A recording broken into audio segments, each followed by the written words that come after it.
And we're live. Hello, I'm Jan Burleson, and I'm here with the wonderful Leslie Arnold, the media and project coordinator at the Art Center. And welcome to my studio visit. This is just a part of the project of Live at the Art Center, in which we're bringing art to your homes while we're in the COVID process, while we're all at home sheltered. And so this is one way which we're trying to keep art alive and keep the Art Center going and keep in contact with all the wonderful people and talented people that are involved and near and dear to us at the Art Center, including myself. So join us this month weekly and sometimes bi-weekly for a new part of this project, which is studio visits with visual artists. And we are leading up to a community project, which will be a yard art exhibition in which we hope that everyone would be involved. And in the course of my visit today, in the course of the conversation, I'll be leading to a project that's suggested that is accessible and easily done and fun for everyone of all ages in which to participate. So I already have some examples of some beautiful work done by some young people just up the street that I'll show to you when I get to that part of our talk. So the date is not set for that yet. I don't think we've set a date for that, but we're just loosely, and we'll become more structured in our working towards that. So we hope that everyone will participate, and maybe what Stephanie did in her studio visit, if you hadn't seen that yet, that was a couple of weeks ago. It's still online. She did a live demo of a still life drawing, and many people might be wanting to do that or motivated to do that, so you can get some good tips and in Stephanie's process. So you might want to do that. I'm going to show you just a torn paper or cut paper collage with a certain concept in it, and you can do that. It could take you 30 minutes. It could take you like a really long time, depending on how long you wanted to think about that. So we're reaching out and hoping everybody will participate that, and we'll set a day in the future where we all put art in our yards and hopefully have drive-by exhibitions and online exhibitions of things that everyone has done, so we can have the spirit of being together as a community making art. All right. So before I talk about my recent paintings and how they relate to paintings that I've done in the past or work that I've done in the past, I have a little t-shirt giveaway and hopefully inspiration. These are just really for the first 5 people who are willing to make a donation of any amount to the Art Center. If you feel that you can and you want to do that, there's no established amount, then one of my photographic t-shirts will be available to you. So that's the first 5 people, and here's an example of them. This is a work of art t-shirt. I have them in both unisex and the fitted women's. This is from a dark room rendered black and white photograph from a beautiful old building in Charleston, South Carolina, or near Charleston, from a business of a woman that was a stained glass artist who actually did give me permission to make this. So there's a work of art tee, and many of you have probably seen these around forever. This is Ageless Beauty, which is a black and white photo from a store called Kim's Wheat Shop in Asheville, North Carolina. Many of you Ashevilleans or people who love Asheville might have seen that shop and become familiar with it. This one is a Knoxville street scene from Old City, so it's really titled Old City. So those are the 3, and actually I have a women's racerback. Or actually, this comes in a racerback or a little onesie. This is called the Sloan, and it was made shortly after Sloan Shepherd's birth, and it is just really meant to be on the theme of, well, of course, love, but also how good black and white contrast, sharp contrast, is good for stimulation of a baby's eyes and brain development. So that's that. If anybody feels so motivated to make a donation, how would we do that, Leslie? How would The link to make a one-time donation is actually in the caption for the video. So if you go there, you can visit. Okay. It's right there. Okay, great. So I don't know if I'll be talking right now primarily to children or adults. So I'm hopefully going to, do we have any? As of right now, it looks like it's adults. Okay. So I'm just going to talk about it in what I hope is enjoyable and interesting language to anybody who is watching. And thank you for coming. Any questions that you have, I'll be happy to answer. These recent paintings actually have a history from a very long time ago.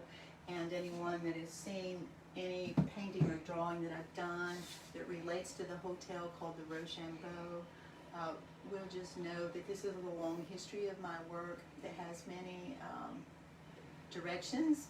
It's been a long journey of just relating to this content, and it's a story I love to tell. So this is in a nutshell, this is the story. In about 2005, I visited Baltimore, actually with Ellen Kimball and a couple of other women on an arts-centered journey to the Performing Arts Exchange. And while we were there, a beautiful historic hotel named the Rochambeau, I can't remember how many stories it was, but a huge and historic and beloved building in the city was being demolished. And it was an awesome occurrence to witness.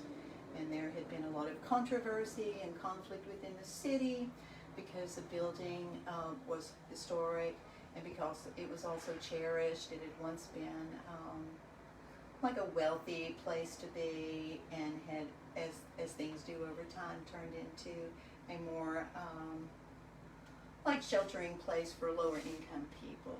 So there was a lot of dissent in the city, in the town, and about what to do about that, and a lot of protests, and I think that those were continuing while we were still there.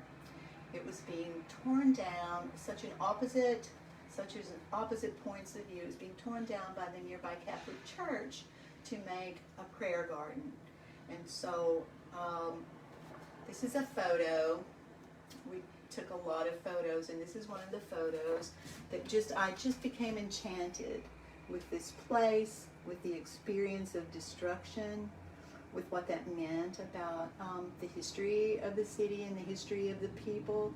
And so it just stuck in the back of my mind, and I guess in my spirit, in my creative spirit, for a really long time. So that was 2005.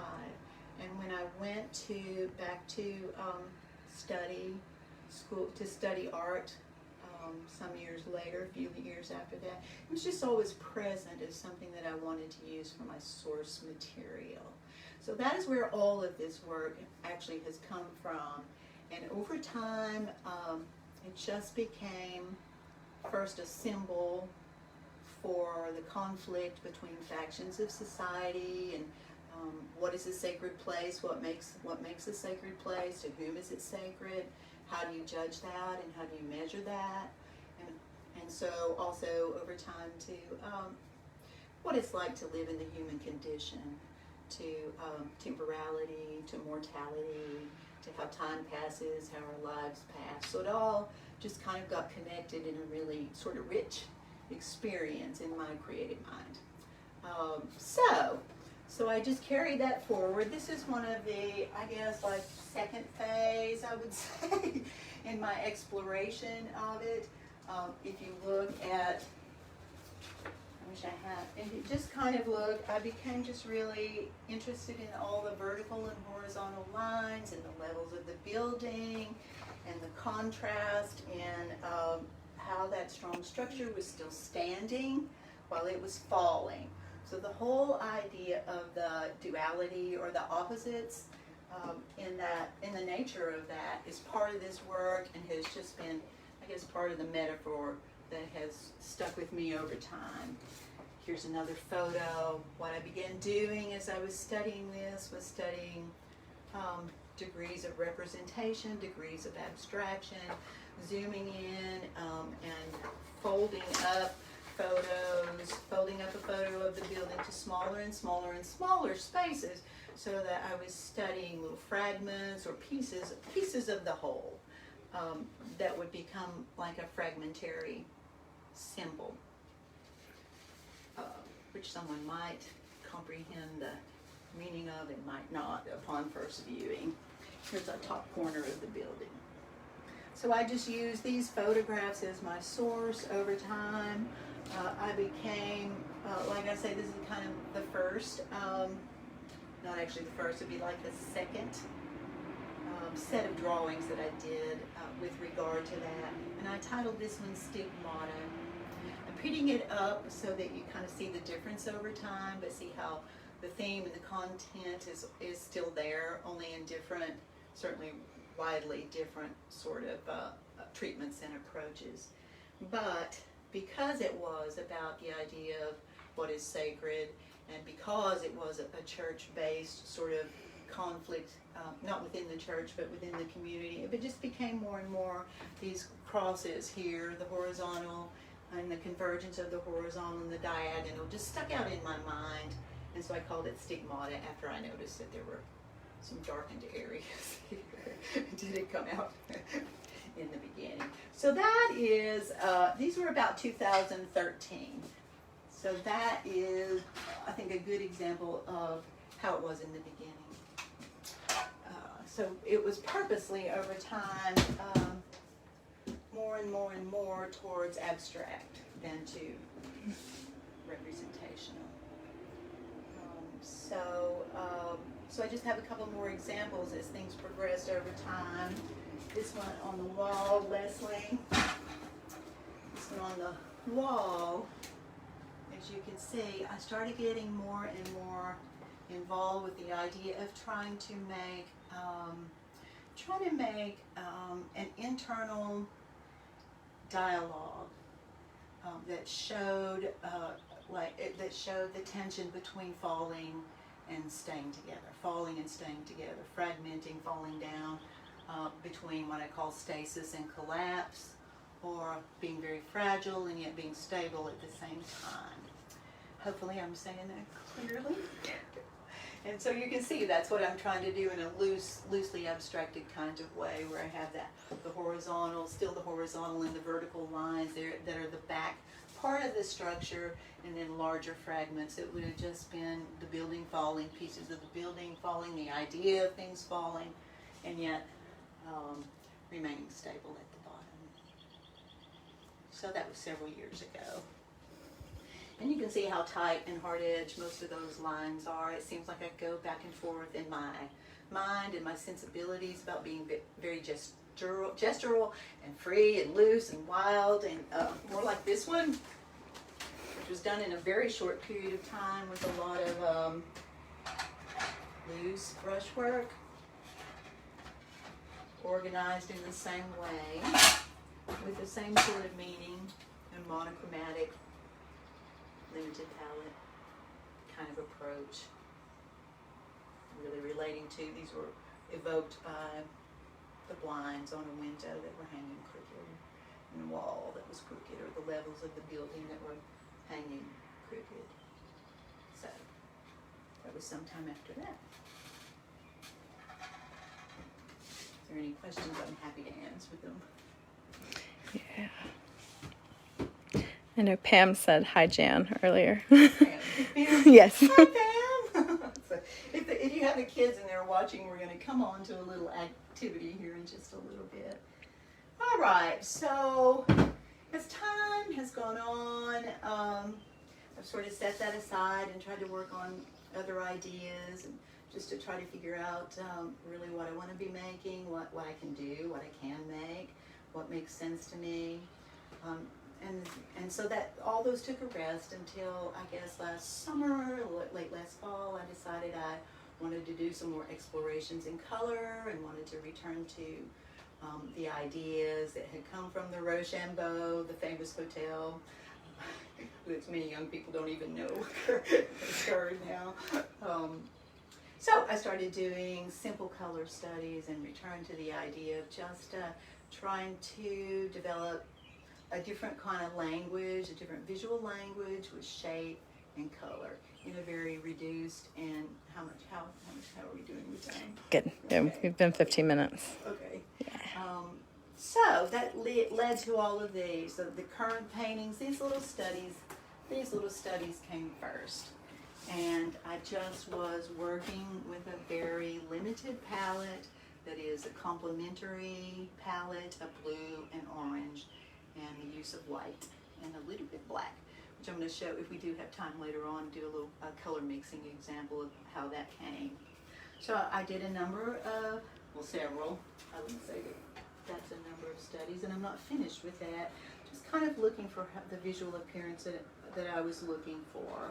Still looking for the idea of levels in the building. This was sort of just inspired by the interior walls, the vertical walls, but not meant to be representational, but just using that as a base that touched reality. These are just little studies. This would just have been in my mind a collection of falling pieces, a building falling in the air, or it could mean anything turned in different ways.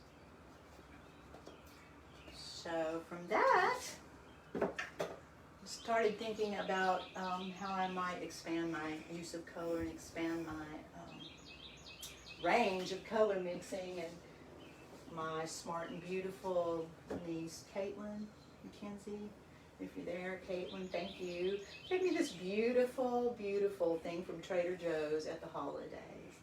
And I brought that home, and I thought that's exactly what I need. It's a beautiful range of so many colors that I would never typically use. Bright colors, a good already, a well-made palette. So that's what I used. I set out to match all those colors in my color mixing, which took a really long time, but I did it. I should get a lesson on that. That would like take 4 days. Take 4 days to do that. And that led to these paintings that I've just done currently. They seem to evoke for some people the idea of a quilt, which is all right by me. And I can see why it was a little bit of a pattern, a little bit of kind of the organization that you would have when you were making a quilt.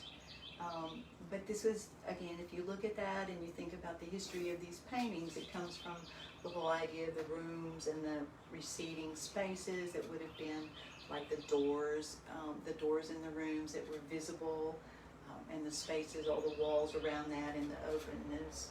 And I retained the use of yellow in my mind would be the light shining thread.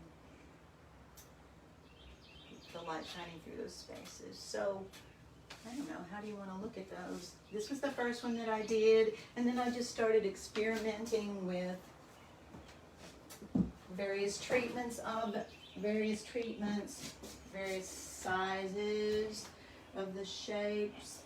I was still trying to create an overall sense of a well-balanced, and yet have that a well-balanced composition, and yet one that looks like it has a tension of it's jarred or it's falling or it's fragile, and yet it's holding together at the same time. So that is really the base of the content that I'm working on. But you could see I started doing just different combinations of color, the use of value and the hues and the saturations. Was something that I was exploring. I did one that has no yellow. Took out the light. So it's just a collection of ideas, and one thing leads to another, just like anything else.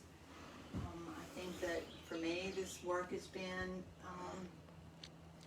inexhaustible. I feel like that I could just take it without getting bored myself, or without taking it to a repetitive viewpoint or repetitive work making that became lost its interest to me, or lost its interest to other people. That's what I hope for.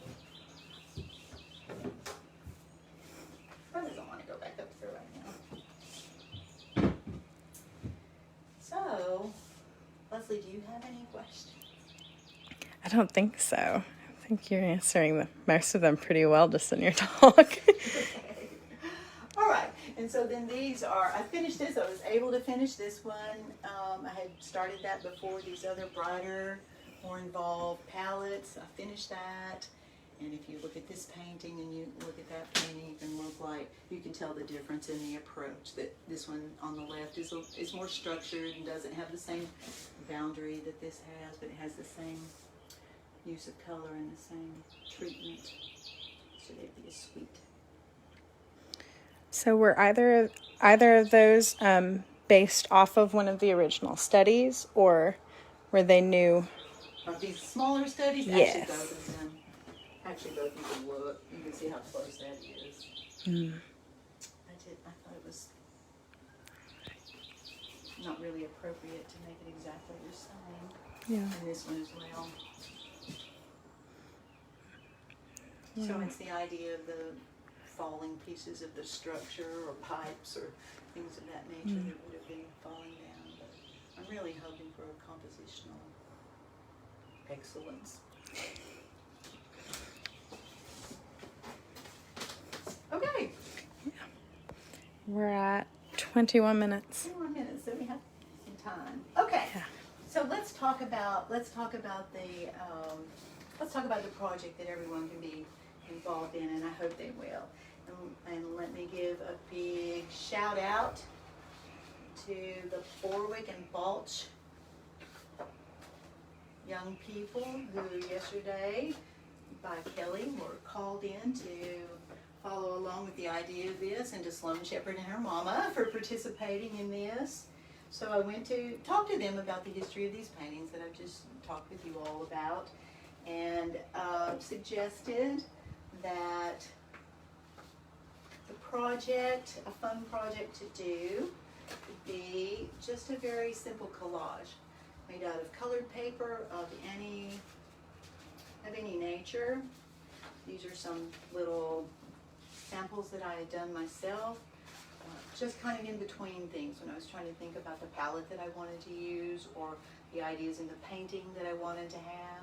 But you can see that just with a very few simple pieces of paper, three colors, I was looking to the idea that it's a well-balanced composition, but it looks like it's falling and standing at the same time.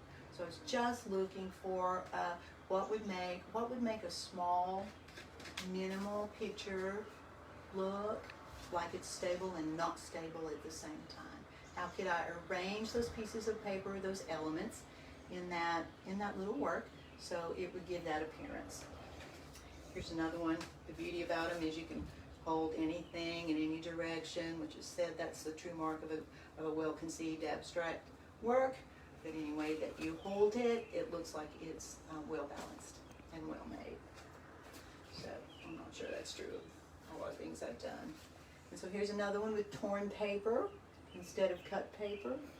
I think I made it this way, but I think that it's more pleasing in another way.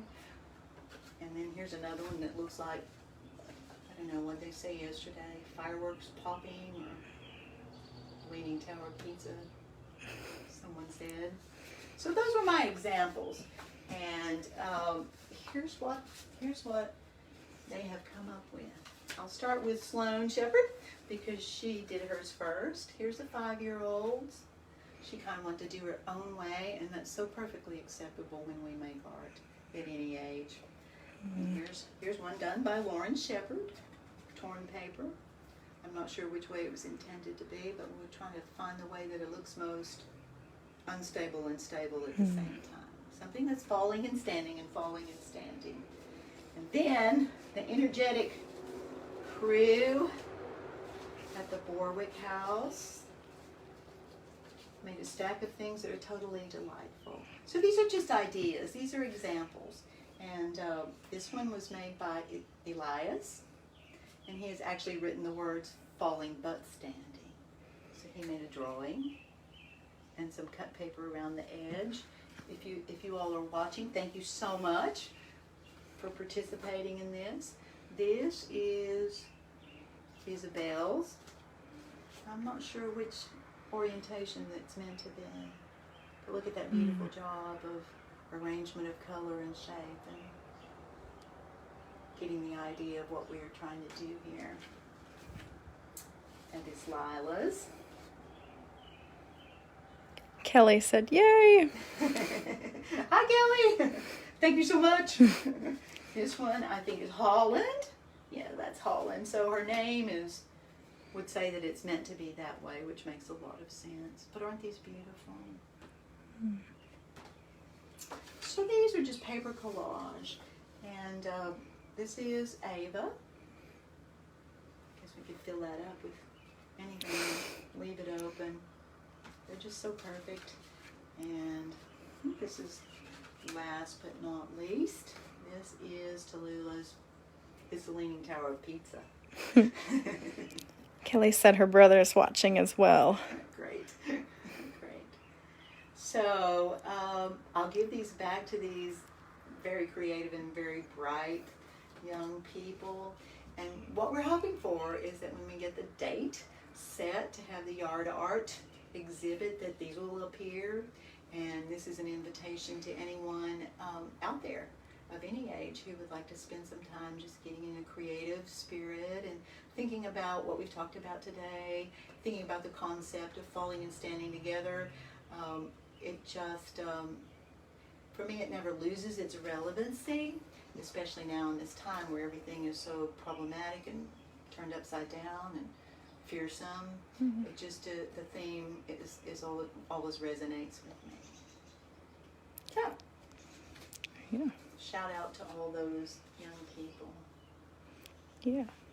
We were gonna, let's see, we haven't set the date to do this, so we were going to, for anybody out there who would like to participate but doesn't have colored paper, doesn't have the supplies at home, set up a time and a date at the Art Center out front, socially distant, physically distant, to do it properly, where we could give you some supplies to use. So I failed to talk to Leslie about that. But we'll set a date and then we'll advertise that, probably send out an email, put it on Facebook, so if anybody wants to come and get some things, we'll do that. Yeah. Okay. Yeah. We've got, it's just 27 minutes right now, so if you want to do some of the paint mixing, we probably could. Okay. So I was just going to share the mixing of the palette for these paintings, so you can stick around if you like. I would never do this in a dress. And I've been mixing paint with my left hand of late, so I'm going to try to use my right hand when we go.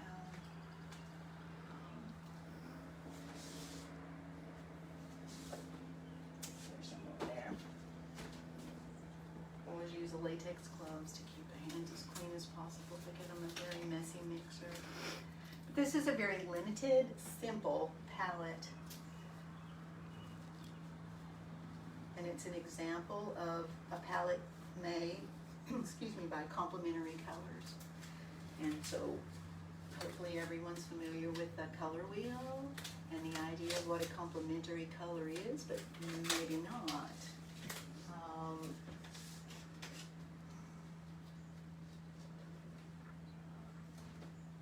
I should have had my color wheel just easily, oh, there it is. So,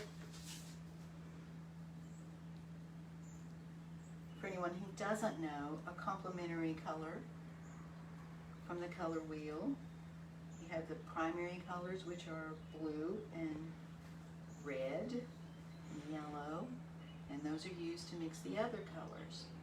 And the secondary colors are orange and violet and green. Well, any color in its complement, which is the color directly across the color wheel, make lovely, lovely combinations. There's so many ways to approach the mixing of color, but this was just one. And what I was trying to do was make a very simple and easy on the eye, peaceful, nicely arranged hues. And so I don't know that we'll get it all mixed today because it takes a very long time. But this is really, it's really a mixture of a cobalt blue, a cadmium red medium, a permanent yellow, or it could be a cadmium yellow, which are the primaries. And then I mixed an orange with those two. And then I added white. In this instance, I was using flake white replacement, really. It's a warmer white, a chalky white. Don't always use that. But then I just made 3 gradations of value of that orange with just a little touch of this blue that I had mixed from cobalt blue, a black, and the white together. So it really would have been a gray mixed in with the blue and a touch of the orange to make those colors simpatico. And that's why they're so visually appealing and why they relate so well to one another, is that each of them has just a touch of the other within it. Shall I go on mixing these things? Sure. Yeah. We'll just see how it does. So there's the first. There's the first. You can see there's an orange with a little bit of the white mixed in it. And just a tiny touch of that. You can see I did that, and there's too much of the blue in that. So how I test these things, first you hold up, maybe at a 50-degree angle to what I've already mixed. Sometimes it looks like it goes right, and sometimes it looks like, after you get it on, of course, and you spend all the time doing it, and you have to do that over. So that is an orange made out of the 2 primaries, along with a little bit of its complement, the blue in it, and white. Made to, I'm going to run out of that.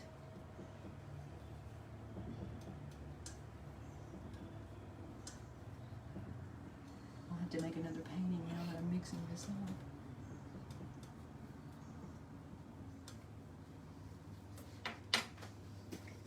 So it's easy to be real messy, and if you're mixing oil paint, always wear something to protect your hands, since it can have some toxicity. It does have toxicity to it. This is a thick, this paint's been around a long time, and it's a little thick. So I just get that amount and keep on working until I get another level of the value of it.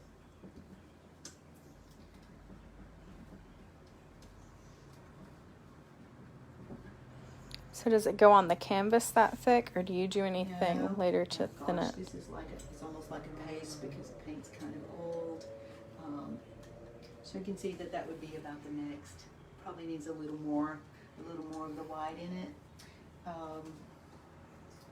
You can use oil. You can use linseed oil or stand oil or any kind of oil that you want to, or you can use the OMS, which is odorless mineral spirits.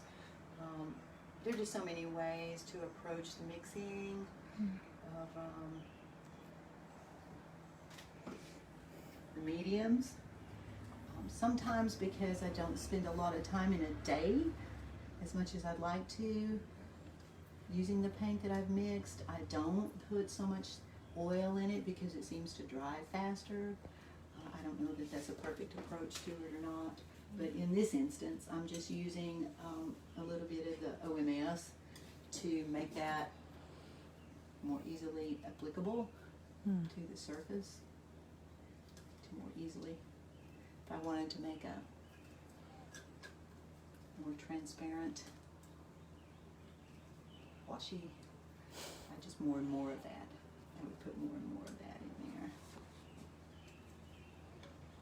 But you could just make so many degrees of that. You can see there's a smidge left. That's just more white into the same tint. So the idea is to make the, I wanted to have not a bright. I didn't really want to go for a bright saturation in these paintings. And so it's an easy way to tone it down, to desaturate it, to add a little bit of the complement to it. It takes out some of that, some of the brightness. Ellen Kimball said, I'm guessing being a good cook helps in color mixing. Nice to whip it up. Very nice to whip it up. My brown, okay, we don't have to, we can get more beautiful browns and actually more beautiful blacks. This is a tube black. I'm just, part of my exploration is try not to use tube colors, try to make a beautiful, a well coherent mix of colors with mixing colors rather than using tubes. So this is not a brown that came from a tube. This is a brown that is mixed with these three primaries and a little bit of the white. So I could mix these all day and get different tones and different hues and different degrees of what I wanted that to look like. And this I wanted a softer, you tell it's more like, I don't know, like milk chocolate or something of that nature, and it's not a deep, kind of harsh brown. But that's also a mixture of these three colors. So if I wanted to go about doing that, with blue, that's already got some yellow in it. And you have to have patience. You have to be willing to spend the time to get what you want. You can see how red that is. Okay, anybody watching that knows what this little smidge of paint needs next to get closer to that? Leslie, how about you? I guess some more blue. You're right. That's because it's too red-orange looking. Yeah. So you would just keep on working at it till you get it the way that you want it. The intensity, the hue, the value. I'm not going to go on and on and on and doing that. Okay, so I just so the blue, you can see I think I've named it denim. Looks like a good denim to me. And it is from the cobalt blue, a little bit of black. I could have made my own black from those, but I chose not to do that. Some of the black, just till I get it to the right temperature that I want it, the right hue that I want it, and then some of this mixed together. So it has those three primaries, which is really the color in its complement. It has orange in it as well, and some of this flake white to bring that down. So it took degrees of just mixing it until I got it the way that I wanted it to be. I probably used some chunks of this complement that had already been mixed till I got there. And then I would do the same thing that I did over here, just making different gradations of value by adding more white. But another thing, so this is pretty simple because it's just really two hues, well, excluding the brown, it is two hues and various degrees of value in it. But if I wanted to extend the range of color out of these same complements, I could spend just a lot of time. These complements, they'll always make a gray or a brown. And so I could just go and go and go. If you have paint at home and you just want to take some time experimenting, this is a good project to do. Just allow yourself the, really the freedom of trying to make some studies that just have to do with the colors that you want to use. Maybe not so much worry about content and its outcome. Okay, so you can see how that's already a little bit grayer. That's already a little more desaturated than that. Then I could go, just put some more of it in there. You can just make a continuous realm of, so it gets more gray. Isn't that a beautiful gray? Vivian Hardwick said, fascinating. Fascinating. Hi, Vivian. You can make more appealing chromatic grays than just getting gray out of a tube or mixing white and black together. And I wanted even to go just a little bit farther. Just put more of that in there, and then we'd be going on to the other end of that complementary spectrum, I guess would be the word for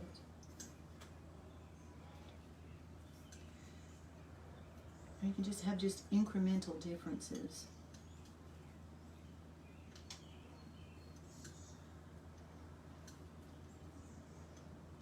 That really are pleasing together. I'll do like one more step. You can see that that's going closer to that. Put some more of that in there, and we're getting on over into we'll call it orange. I want to call it peach or something like that.